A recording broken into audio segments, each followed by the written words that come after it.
Hello guys, and welcome back to Reading Club. So today, I'm going to read you Daisy and the Trouble with Zoos, Chapter 13 and Chapter 14. Chapter 13. My heart was beating really fast when we arrived at the penguin house. Mom said hers was too, but that was because she isn't used to running. When we got there, a zoo man in a brown uniform with a zoo badge on it was waiting for us by the gate. "Are you Daisy?" he asked. "Yes," said my mom, pointing to me. "Sorry we're late." "That's fine," said the zoo man. "My name's Tim. Happy birthday, Daisy. Would you like to feed the penguins?" "Yes, please," I said. "Then come with me," said Tim, "and I'll introduce you to Tiffany." I thought Tiffany was going to be the penguin leader, but she wasn't. She was a zoo lady. Tiffany had a brown uniform with a zoo badge too. Plus, she was wearing Wellingtons. That's because everyone who's an expert on penguins wears Wellingtons. Mom asked me if I wanted her to come with me, but I said no because she wasn't wearing Wellingtons. The trouble with not wearing Wellingtons is penguins won't really like you. So I told Mom it would probably be better if she went to sit with Gabby and Dylan. You can still watch the penguins being fed if you haven't got Wellingtons, and they will still like you a bit. But not as much, because they're only liking you through the glass. Mom took Gabby and Dylan into the bit behind the glass where they could sit and watch me and the penguins. And then Tiffany held my hand. Then my heart started beating even faster because I was actually going in. Right into the penguin house with the actual penguins. First of all, we went down a slope. Then up a bit to a gate that had 2 padlocks and 2 bolts on it. Tiffany undid the padlocks and then opened the gate. I couldn't see any penguins at first because Tiffany's zoo shirt was in the way. But when we walked right inside through the gate, there were penguins all over the place. Plus, there was a baby penguin too. Chapter 14.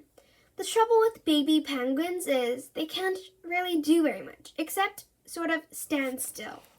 Tiffany said that baby penguins don't get their proper feathers until they're about 6 months old, which means they can't swim around like their mommies and daddies can. Mommy and daddy penguins have special swimming feathers that keep water out and stop them getting soggy. Baby penguins don't have proper feathers at all. All baby penguins have is fluff, which doesn't keep water out, but it does make them look really cute. Tiffany knew loads about penguins. When she was opening the penguin cupboard, she said there were 18 different types of penguin in the world, not including the chocolate biscuit ones. The ones we were going to feed were called Humboldt penguins, which isn't a very good name for a type of penguin, I think. Plus, it's really hard to spell. Anyway, when the mommy and daddy penguins saw Tiffany open the cupboard, they started jumping off the rocks and diving into the pool. Then they started zooming through the water and doing sort of sideways roly-polies. Tiffany said they looked really hungry, and then she asked me if I was any good at throwing fish. I said I was really good, which is a bit of a fib because I never threw a fish before. I threw tennis balls and frisbees in the park, and I threw a stone at school once, but I got told off for doing that. Anyway, I just knew I'd be really good at throwing fish. Then I saw Mom through the glass on the other side of the pool, and Gabby and Dylan. They were sitting in the middle of a huge crowd of people, and they were raving. I waved back. And then my mom got her camera out to take a picture. The trouble with saying cheese when you're about to feed the penguins is you can't really. Otherwise, the penguins might think you're going to feed them cheese and not fish. Penguins don't like cheese. It's not fishy enough. The only thing that's fishy enough for penguins is actual fish.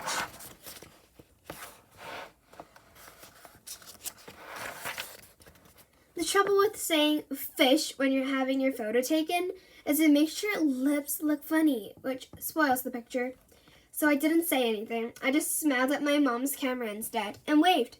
Then Tiffany brought me a bucket. Not a red plastic bucket like our one at home, but a proper zoo bucket made especially for penguins, out of real metal. Here you go, Daisy, said Tiffany. Make sure they all get their fair share. Then I looked inside the bucket. Well, you should have seen how many fish there were inside. They were dead fish right up to the top. Well, that's the end of this channel. I hope you enjoyed my readings of it, and I'll come back later with a new and improved channel. Bye, guys!